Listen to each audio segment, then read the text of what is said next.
మూవీకి వెళ్ళడానికి ఇన్ని ట్విస్టులు ఫేస్ చేస్తామని నేను ఎప్పుడు అనుకోలేదు. అసలు ఏం జరిగిందంటే ఎప్పటినుంచో అనుకుంటున్నాం 'శంబాలా' మూవీకి వెళ్దామని.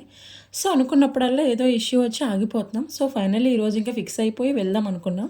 టికెట్లు బుక్ చేసేద్దాం అనుకున్నాం గానీ థియేటర్ ఖాళీగా ఉంటదని ఇంక డైరెక్ట్‌గా థియేటర్‌కి వెళ్ళిపోయాము.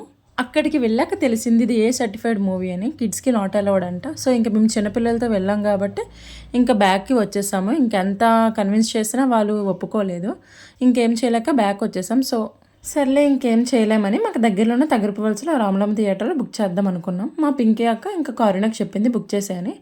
ఇంకా బుక్ చేశాక ఇంకా డైరెక్ట్గా థియేటర్కి వెళ్ళిపోయాము. వెళ్ళిపోయాక అక్కడ ఎంట్రన్స్లో మా అక్క ఆగిపోయింది. మేమందరం లోపలికి వెళ్ళిపోయామని పింకీ ఆగిపోయింది. ఇంకా సరే ఏమైందని అడిగేలోపు ఇంకో ట్విస్ట్ ఏంటంటే తను రాములమ్మ అనుకుని శ్రీరామ థియేటర్కి బుక్ చేసిందంట వైజాగ్లో. సో, ఇంకో ట్విస్ట్ బాబోయ్! ఇంకా తట్టుకోలేక ఇంకా డైరెక్ట్గా టికెట్స్ మళ్ళీ తీసాము. ఆ మనీ అంతా వేస్ట్ అయిపోయింది 600 ఎంతో.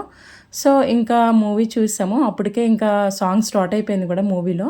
మూవీ అయితే చాలా థ్రిల్లింగ్‌గా చాలా బాగుంది. బట్ క్లైమాక్స్ అయితే చాలా సింపుల్‌గా పెట్టేశారు. అస్సలు బాలేదు క్లైమాక్స్ అయితే.